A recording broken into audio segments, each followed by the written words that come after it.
I went to the cinema every day for a week. I love going to the cinema. It's like one of my favorite things to do. I've wanted to do a challenge involving a cinema for some time, and time-wise, this was the best week I could do. It's National Cinema Day on Saturday this week, so it's a great way to, give the love back to the cinemas. And with work and with other things, this was a really, really good time for me to be able to try and go to the cinema every day. I have two aims for this week. One aim is to go every day without fail. Doesn't really matter what cinema it is, just go to one without fail every day of the week. And the second one is try to watch new movies or things I haven't seen before, because they do re-release stuff. Like, for example, Coraline's out this week, which I haven't seen. And just try and watch things that I haven't seen before, or things that I did not have the opportunity to watch. For example, this Sunday there is Star Wars on. I think it's Attack of the Clones. I was not born when Attack of the Clones came out, I don't think. I had no chance of seeing that at cinema because I wasn't born. So that is a great movie to hit one of my aims, because I've never seen it before in cinema. So, let's get into Monday. I didn't manage to get much footage of this cinema trip. I mean, it was quite hard to, finishing the shift, rushing to get to the cinema. I managed to get this little clip here, but yeah, I forgot to get as much footage as possible. Obviously, I'm not going to film the film, like, don't be daft, but hey, I just wanted to watch Trap really badly. What can I say? I didn't manage to catch Trap on opening release, and from then I've just been playing catch up, just trying to be able to find a way to watch it. It came out 3 weeks ago, and it's already starting to leave UK cinemas, which is really frustrating. I don't really know why. It's already left my local, and it means it just makes it even harder to be able to watch this film, which is kind of odd. It's a M. Night film, it's a thriller.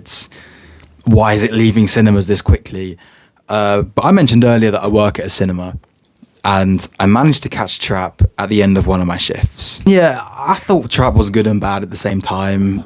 That doesn't make sense, I know, but I thought it was a really, really intriguing idea. M. Night is full of really, really intriguing ideas. Every film that he does is always an intriguing, original idea, which is quite rare in Hollywood now. I really love that M. Night does that. But for me, it's just so unrealistic. It's really hard to buy into the story. Hartnett's really, really, really good. I thought he's the best bit. I mean, he's the main character. When he's not on screen, the film's completely different. Like, it turns into quite a bad film when he's not on screen, but luckily he's on screen for quite a bit of it. So, yeah. And the dialogue, I mean, everything's already been said about the dialogue. It's an M. Night film. The dialogue's already going to be a bit awkward and cheesy anyway. But I just couldn't buy into the story again, and it just put me off the dialogue as well. But hey, I hope Shyamalan's daughter got the singing career this film obviously was trying to promote. But yeah, It Ends With Us was the only film being shown on Tuesday that made sense, that fit the beginning aims, the new film that I haven't seen, catching up on films that I haven't seen. It made sense, and I'm not really a fan of romance films. I like a few, so It Ends With Us was at a disadvantage anyway, but I just thought it was awful. I thought it was god awful. It's so long, but it feels so rushed. We don't have enough time to understand how Lily is feeling, which I think is essential for a film like this. We need to understand how Lily is feeling, because it's about domestic violence. If we don't understand what Lily is feeling, as an audience, it's hard to feel that emotion, in my opinion. The only bit I didn't hate about this film was the ending. It shows that it's not that simple just to leave the abuser. And, she did divorce him in the end. But, yeah, I thought It Ends With Us was awful. Like, really bad. Could have been worse of the year, if not for the ending. Like, Madame Web bad. The best part wasn't even in the film. The Kraven the Hunter trailer came on, and I was the only guy in this screening, by the way. I came first as well. So you had, I was sitting at the back, and loads of groups of women just come in. Oh, it was embarrassing. But anyway, I was the only guy in the screening, and a topless Aaron Taylor-Johnson appears on screen, and every woman just goes, cool. Collectively, everyone. And that was the best moment of the night. Like that was the highlight of the whole cinema experience. It was quite funny, to be fair. But, you know, when that's the highlight, you know you've got a bad movie. And throughout, I was just so bored, like ridiculously bored. I was trying to figure out how many milliliters was in a large of a drink. So, like, say this was my drink right here. I was at the drink and I was just turning it around like this, just trying to figure out how many milliliters was a large. And then on my watch, which was on the lowest setting, I was trying to like figure, because I have this unlimited pass where you get 10% off food and drink, and I was like trying to calculate how much the original price was, because I knew how much I paid for the drink, and I was just trying to figure out how much the original. That's how bored I was throughout this film. And throughout the last half hour, I was desperate for a wee. I was so desperate, but I didn't leave. I don't know why. You know, it was such a bad film. You know, I don't get up and leave films anyway. I never have. I've never been one to do that. But I didn't even get up to go to the toilet. I just watched it. I don't know. I think I'm just going through stuff. Anyway, right, let's crack on with Wednesday. I'm actually filming this before I've gone. I haven't gone yet. I don't even know what I'm watching yet. And there's a lot of choice today. There's a lot of choice. I'm looking at my phone right now. I'm looking at the app. I've got some films I've already seen before. So Inside Out 2, Despicable Me 4, I've already seen. If I have to watch them again, I don't mind. But I've already seen them. Like I said, my main aim is to watch new films. Deadpool and Wolverine I've seen 3 times. That's not happening. You can watch my review for that, but I didn't mind it. No, I kind of liked it. I don't know why I'm lying. Coraline is back, which I haven't seen, but it's in 3D, which is really annoying because I'm not a 3D kind of person. I don't like 3D. I don't know what it is. It's just probably because I wear glasses anyway, trying to find 3D glasses, all that sort of stuff. I'm just not a fan, really, really not a fan of 3D, but I do really, really want Coraline, so that might have to be an option, but I can't really see it. Alien Romulus already seen. Blink twice. I know how I said in my introduction earlier, I've decided what I'm watching on Thursday. That's because I'm working Thursday, but I've got to get back to watch Blink twice. So I'll be watching that on Thursday. So that's tomorrow. So I'm left with 2 choices. I'm left with The Crow, which I don't ultimately care that much about, but I'm quite intrigued by it. You know, I thought the trailer was okay. It used one of my favourite songs. I will say one of my favourite songs. I like the song. And it's called Say What You Want, Post Malone, Travis Scott, Ozzy Osbourne. And The Amazing Spider-Man. Andrew Garfield Spider-Man. I think it's going to be between The Crow and Amazing Spider-Man, because even though I said I want to watch new films, I wouldn't have been able to have watched The Amazing Spider-Man. I was, 2012, so I was, 9, 8. I was 8 or 9. Like, I don't think I saw it in cinemas. It was a 12A, so I might have done, but I genuinely don't think I saw it. So it's between The Amazing Spider-Man and The Crow. So I've got a decision to make, guys. A decision to make. I mean, this wasn't even a choice. I mean, come on. It was always going to be Spider-Man. It was always going to be Spider-Man. Like I said earlier, I grew up with Andrew Garfield as Spider-Man. He's my Spider-Man. He's my favourite Spider-Man, my favourite Peter Parker. Yeah, including Tom Holland and Tobey. I prefer Andrew over Tom and Tobey. Don't care. And to see him on the big screen again was incredible. Like, absolutely incredible. I loved it. I had little chills throughout the whole thing. Just because it's so nostalgic for me. I think it's quite mental that I'm saying a film from 2012 is so nostalgic for me, but it is. And see, I never thought I'd have this with the Amazing Spider-Man films, the Mark Webb series, but the score was unbelievably nostalgic for me. Like, it first came on and I was like nearly teary when it came on. It was just so cool to hear, especially in cinema. I have not stopped listening to the score since.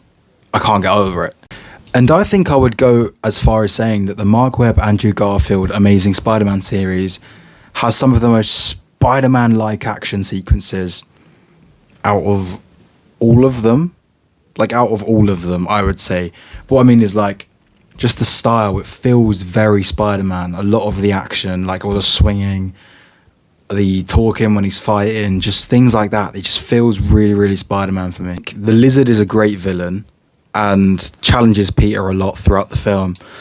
And I also had a thought of where I think it was one of the scenes. I can't remember what scene it was, but every scene with Peter and Gwen, it just sort of feels like Mark Webb just went, "Hey yo, Andrew, Emma, go do your thing. We haven't written a script for this.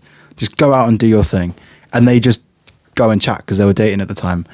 It feels so improvised, every scene with Emma and Andrew.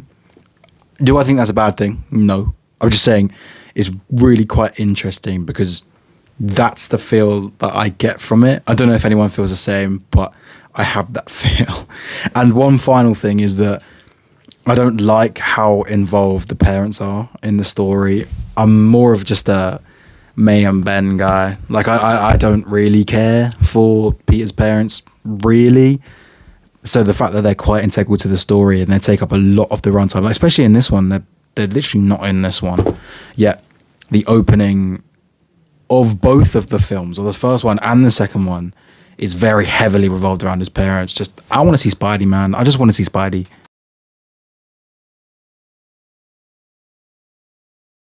I'm not gonna lie, I had no clue this film existed. Hadn't seen anything about it at all, which is kind of weird because it has like Channing Tatum in it and Naomi Ackie in it. I should have known, but I didn't. But I was watching Fallon one night. I don't watch Fallon. I was just waiting for Family Guy to come on. I don't watch Fallon. Family Guy was on a little bit later, so I didn't know what else to put on.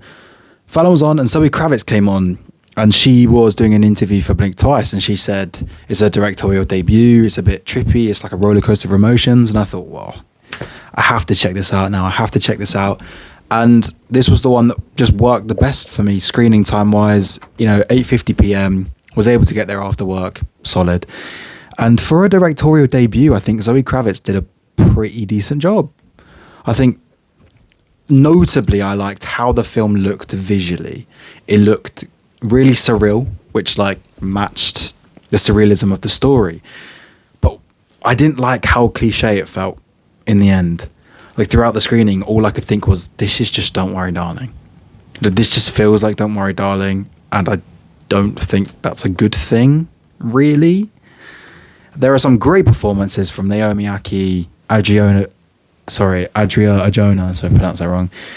They were standouts for me. I thought they were great. Channing Tatum was pretty good as well. I mean, Channing Tatum. Blink Twice feels to me like, when it comes to my end of year ranking, because yes, I rank every film that I've seen in a year. So I'll be starting that with ranking every 2024 release I've seen.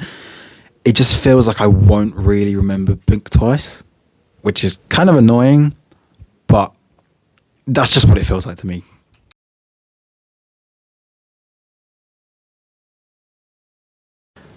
When I saw this one playing, I had to do it. Like, I had to do it. I saw the first in cinema, had to see the second in cinema, and I don't care what anyone says. This one is way too overhated for me. The Amazing Spider-Man 2, I like it. It's not great. It's not a great movie. The other Spider-Man films, I would say all of them are pretty much better, except Spider-Man 3. I would say Spider-Man 3 is the worst Spider-Man film. But like I said, in the first one, the Spider-Man sequences are so good. I love it. Like, in the first, not after the first 5 minutes, because the parents are still involved, the scene after the parents, where he's just swinging around New York, about to fight the Rhino, that is Spider-Man. I love that. So that's probably one of my favourite scenes in any Spider-Man film. Like, I love that. But Amazing Spider-Man 2 is a messy film. Okay, it's trying to take on too much, but the film for me is not awful. Like, a lot of people say this film's awful. It's not. Some issues I do have, though. I think the Electro is a dumb villain for me. Is a dumb villain. He's fine up until, I think there's a line where they're in Times Square because they've met before. Spider-Man saved his life, and he says, "You don't remember me?" Like, bruh, of course he doesn't remember you. Speaks to loads of people.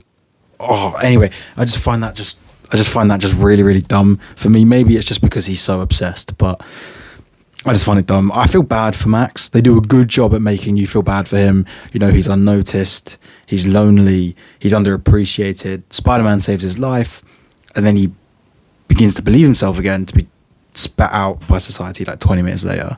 You do feel bad for him. But when that scene happens where the sniper shoots him and he says, "You don't remember me," all of this hard work is undone because Electro just becomes super one-dimensional for me. I'm also not really a fan of the stuff with Harry. Like, we're supposed to believe that they're best mates. He's never been mentioned once in the first film or bits of the second one. I think Peter just sees Norman's death on screen and goes, "Oh, Harry," and then they meet up, talk about the past, how they're besties, and I'm just sitting there like, you're not best mates. You just aren't best mates. I do not believe you.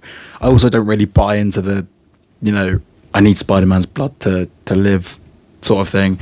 I mean, it works, like, theoretically, but, like, I just don't buy into the storyline. Never interested me at all. Even when I watched this, in 2014, so I would have been, like, 10 or 11. Even when I watched it then, didn't buy into that. I was just so happy to see this film at the cinema again. You know, even if I was crying at Gwen's death. Again, even if I knew it was coming.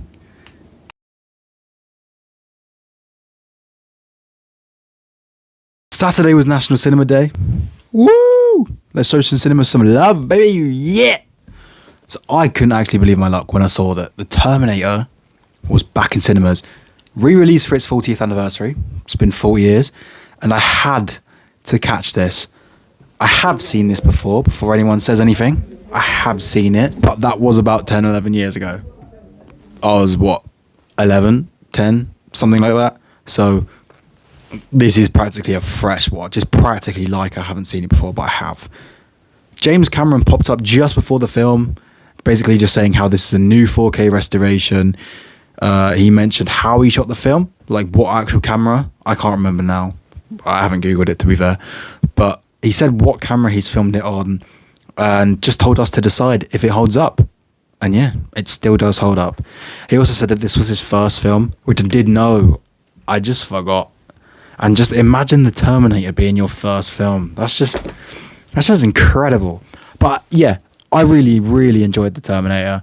I said this in my Alien video, but James Cameron's just so good at action. He does action really well. He adds like other genres to action, which just makes him really, really stand out. Like The Terminator here is mainly sci-fi, but it's really, really tense. Has some horror shots in there. It's great. It's really, really great. I found it quite simple, but I like that about it. Really, really easy to follow. I really like the story.